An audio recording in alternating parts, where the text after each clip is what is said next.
Today in our 2011 Ford Fusion, we're going to be test fitting the Yakima FullBack 2 bike rack for trunk mounts, part number Y02634. You already have a bike installed on the rack. Let's take a closer look and show off some features here. Starting at the ends of the arms here, on the one end we will have the bottle opener, which is pretty standard for most Yakima bike racks. And on the other end here, we'll have an integrated cable lock, which you pull out, wrap around the frontmost bike, and then attach it to this point here and lock it into place. Therefore, both of your bikes are going to be secured to the rack once they're installed. The cradles are stationary, but they do have this super cush material that the frame of your bike is going to be resting on, so to ensure that there's not going to be any scratches to your frame once it's being installed. And how the bike is held into place, we'll have 3 points of contact. We'll have 2 zip strips up at the top, and then one off to the side, which is going to serve as an anti-sway cradle to keep the bike from moving too far back and forth and possibly make bike-to-bike contact.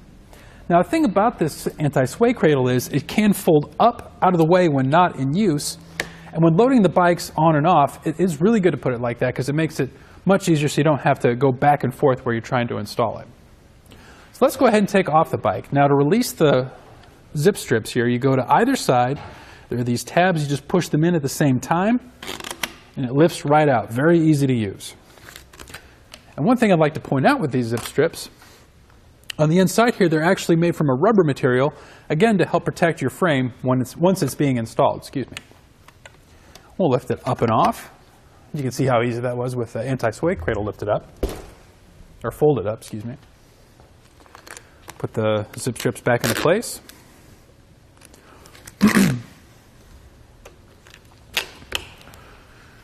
With it in this position, I want to give you a quick measurement. Measuring from the edge of the trunk to our outermost point, which is going to be our arm here, we're at about 23.5 inches that we've added to the vehicle. Now, we can fold these arms down for those close quarter situations, such as parking. You come to the 3 hubs here, and you go to the light gray colored ones. Those control the arms. You lift up, and let it come down, holding on to it as you do so because you don't want it crashing into your vehicle. Do the same with the other. And again, measuring from the edge of the bumper, now we've only added about 3.5 inches to the rear of the vehicle, so that made a huge difference. How this actually attaches to your vehicle, we're going to have 4 points of contact. We'll have 2 rubber-coated hooks up at the top, and they're labeled as such to avoid confusion. We'll also have 2 at the base here. And where this bike rack makes contact with your trunk, there is going to be padding to ensure your vehicle doesn't get scratched up as well. We do have cam buckles that tighten these up. And one final note, the center hub here that we pointed out earlier, that's actually going to control the adjustment so it fits your particular vehicle. On the back side here is a dial that's very hard to see with a set of numbers on it, and that'll tell you which one you're supposed to set it to. For this particular vehicle, we have it set at 2, but you always double check your instructions to be sure that's the case. So there you have it for the Yakima FullBack 2 bike rack on our 2011 Ford Fusion. First, we'll take it onto our slalom course. This will show you the side-to-side action, such as making turns or evasive maneuvers.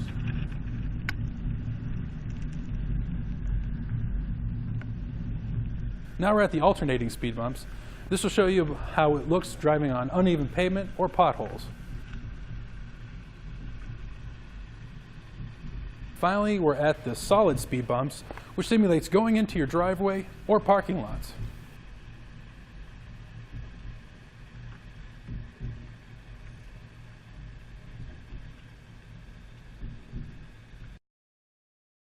Thanks for watching, and click the link in our description below to shop, learn more, or visit us at etrailer.com.